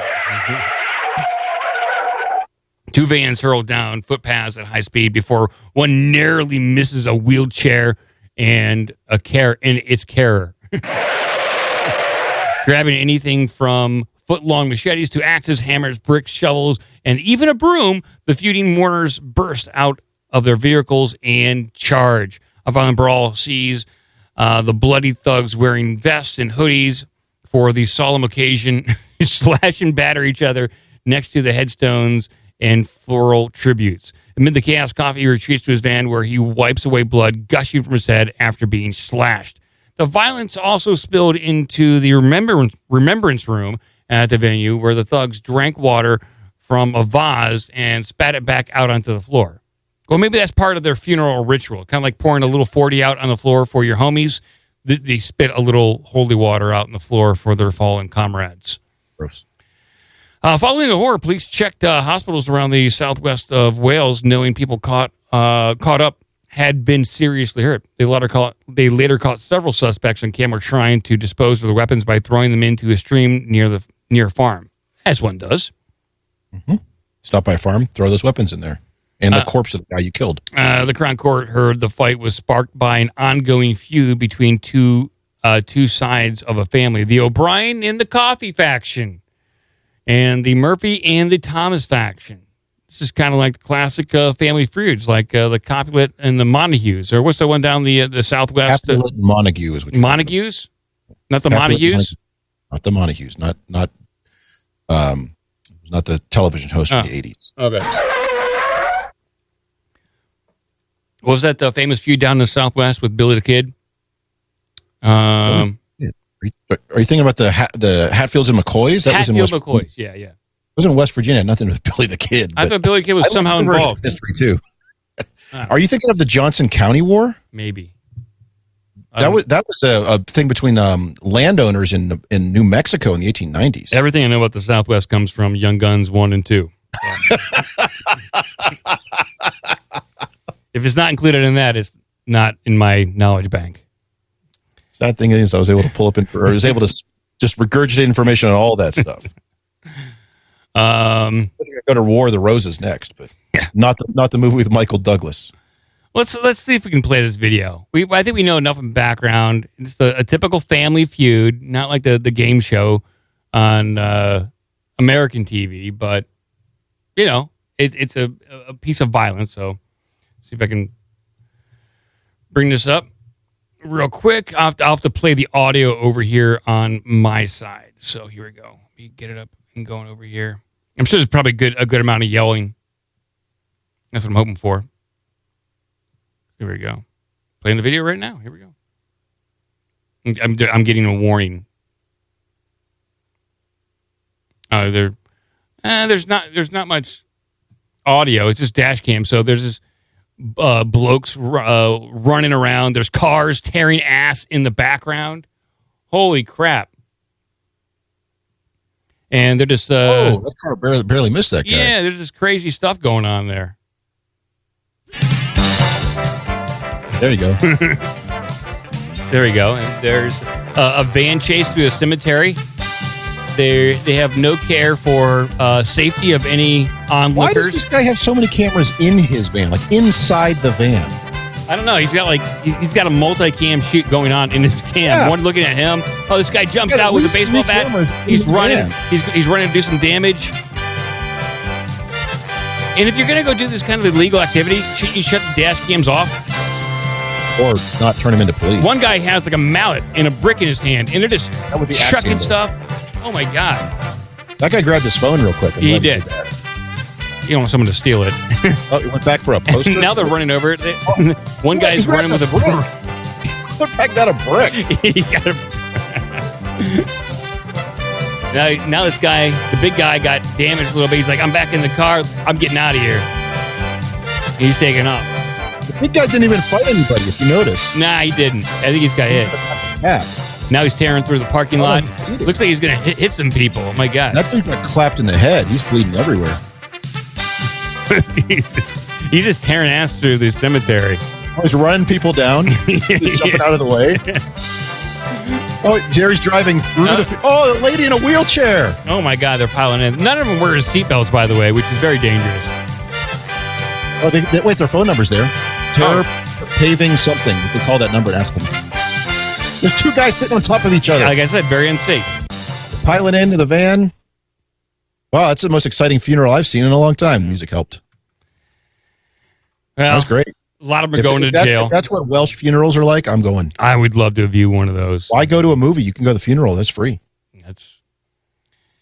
You could go there and stir up shit at funerals. Detective Inspector Carl Price, who was in charge of the investigation, told Wales Online, with the kinds of weapons that were used and the way vehicles were driven around in the cemetery, it's lucky nobody was killed. Oh, absolutely.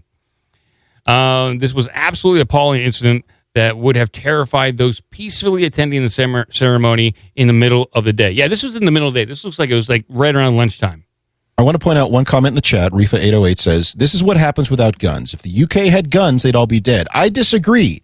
If you've seen a lot of the footage of this sort of thing when it breaks out in the US and people start shooting guns at each other, they are blasting away, going through magazine after magazine after magazine, and like 2 people get shot. Yeah. Because no one knows how to actually aim or, they can't shoot. Yeah. The group, who are all known to each other, committed violent offenses and were seen using weapons against each other. Yep. And there's like mug shots up here. These blokes, they look like they could do some real damage. All right. Well, I mean, that's crazy. That's one of the craziest funeral stories I've heard in a while. That's the best funeral I've ever seen. Yeah, it's crazy. I mean, they got the job done. Did they ever actually bury them? Yeah, I don't know. Did the funeral ever really complete? Or are they still waiting? Well, they should disclaim in court. This is what he wished for. This is his final wish, was for a family brawl, a family feud. One last one. Invited both sides of the family to honor his memory. We did exactly what he wished for. We grabbed a broom, we grabbed some bricks, and we had fun. Yeah, like was it an axe handle, bricks, and then machetes, which you just have in your van. You know, it's they're probably doing some landscaping. You know? Son, why do you have 3 machetes in here? Well, the hedges are they're overgrown. Out of control. All right, let's see what else you got. All right. Really, this is a family show. All right, I got a couple to choose from. I'll rattle through them, see what you like. Here's a story about a flock of crows who are effectively running an uptown neighborhood in Denver. Mm. We have a guy who legally changed his name to Fire Exit. Mm. We have another set of AI generated. In fact, I'll bring this up. It'll be short. Another set of AI generated presidents. Mm. We did the one where they were all really cool and had mullets. Yeah, I remember that one. They all look great. Here is one where they are all professional wrestlers. Oh, love that. Love that. So it's on Twitter, annoyingly, so you have to kind of scroll through. While we're bringing that one up, I have a story about Bigfoot-related disappearances in national parks. I have school lunches are now officially going to become Lunchables, or rather, Lunchables officially become part of school lunches. I have a story about monkeys attacking people. That's a funny headline. Yeah. And skunks taking over a Winnipeg elementary school. Hilarious. And then also, last one, probably the LA is going to start blasting classical music at its subway stations to make them feel safer. Okay. So there's a lot to choose from there. I really like of course, the Bigfoot and missing people, but maybe that's a longer one. But it's probably longer. Let's look at some former presidents that are now AI-generated wrestlers. So the first one we have is George Washington. I mean, I hope so. He's built. I mean, look at this guy. He's built. Look at that body. He's got a tremendous body. Look at that guy. You think you could take this and get a really high-quality reproduction and go hang it in the White House, and you think anyone would notice? I think it would go unnoticed for at least 12 hours. He's got a good 10, 12 minutes. Yeah. I'm kind of curious. So Thomas Jefferson kind of looks like Ric Flair a little bit.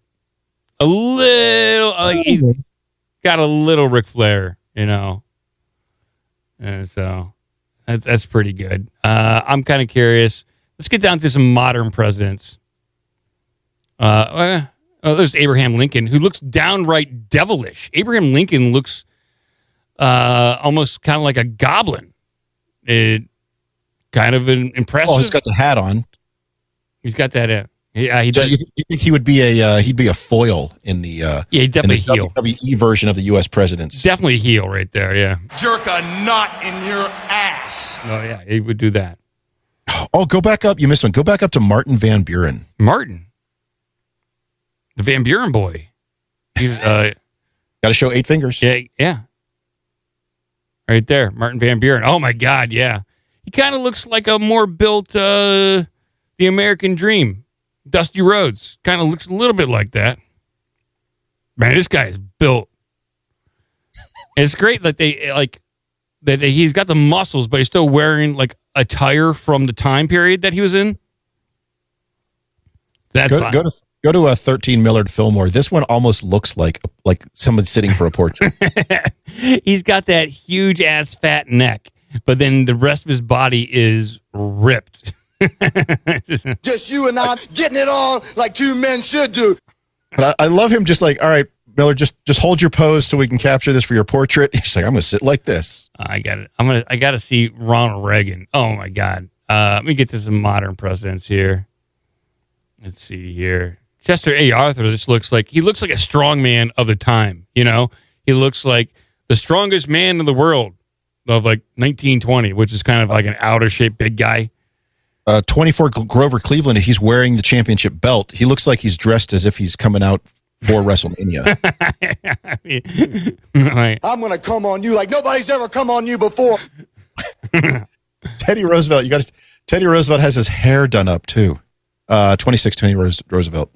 Oh my God, he's got the handlebar mustache. He's got the hair's permed, and he's got some poofy flair on his body. He's built up, man. He looks great. Teddy looks amazing. Oh my God, William Howard Taft looks amazing. He looks like King Kong Bundy. He looks awesome. When I was tasting you, brother, I found you to be not so bad at all.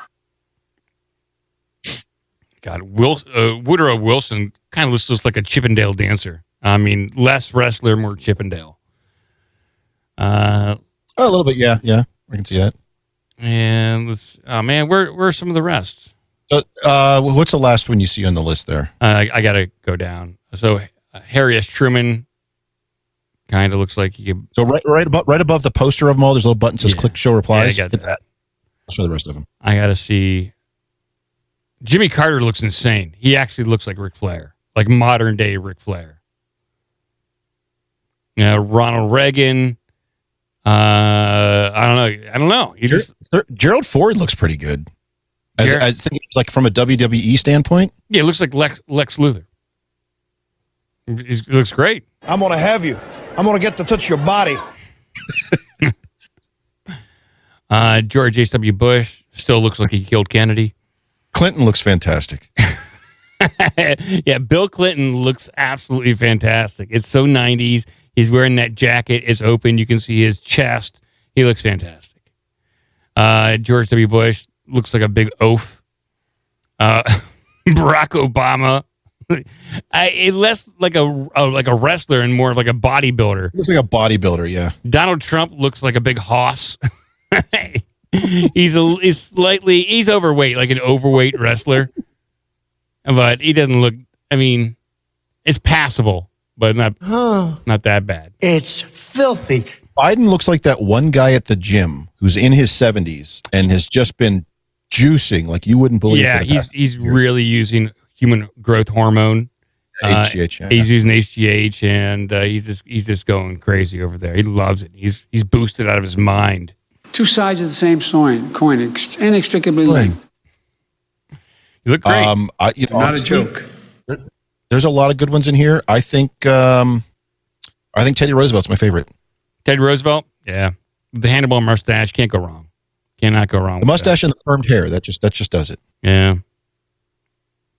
It's all good stuff. But I still think you could take that Washington one, you could do it up as an actual poster, and you could hang that somewhere, and you could probably get away with it for a bit of time. Yeah, you probably could. Put it on a canvas, and it would look pretty good. John Tyler, he looks scared. Absolutely scared. Number 10. There's a lot of, like, Andrew Jackson, he looks like a cartoon character.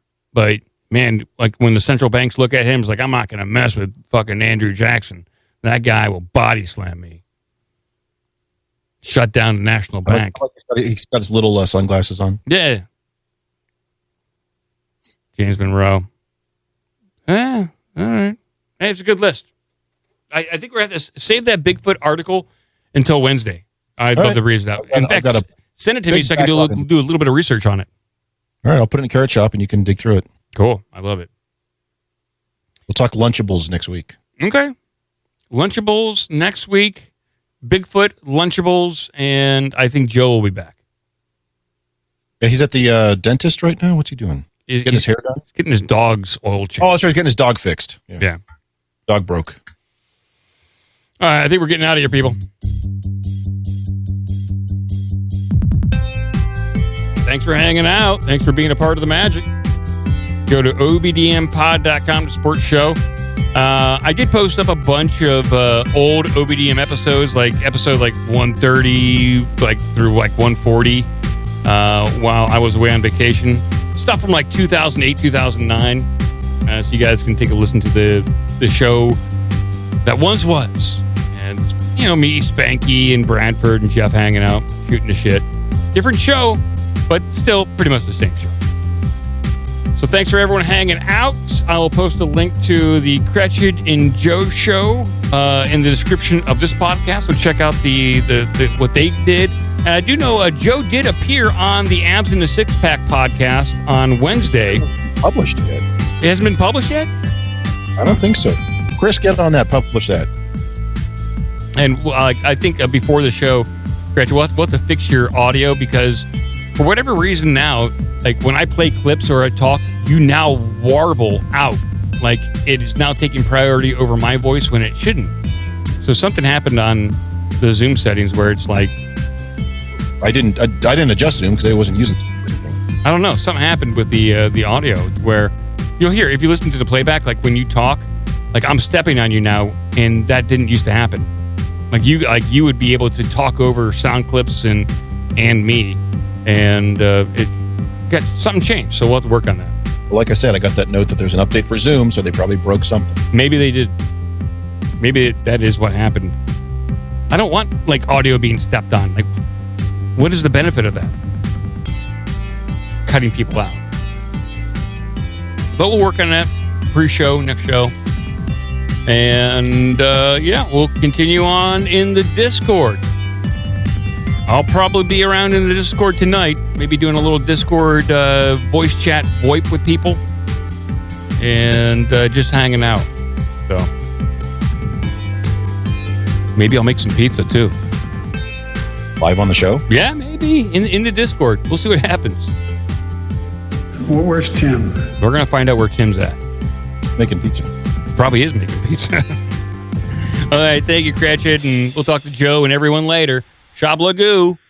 Keep watching the skis. My dick's on fire. Fuck you, Dave. Yeah. No way. So, all right. your intensity is for shit. You fairy. Check it out. Go ahead, skin it. Skin that smoke wagon and see what happens. I'm tired of your gas. Now jerk that pistol and go to work. Mr. Morgan, if you're edge because I'm wheezing on your grind, it's just chill. Because if I had the whole Brady Bunch thing happen at my pat, I'd go grind over there. So don't tax my gig so hardcore, Cruster. English. They only speak English. Dad?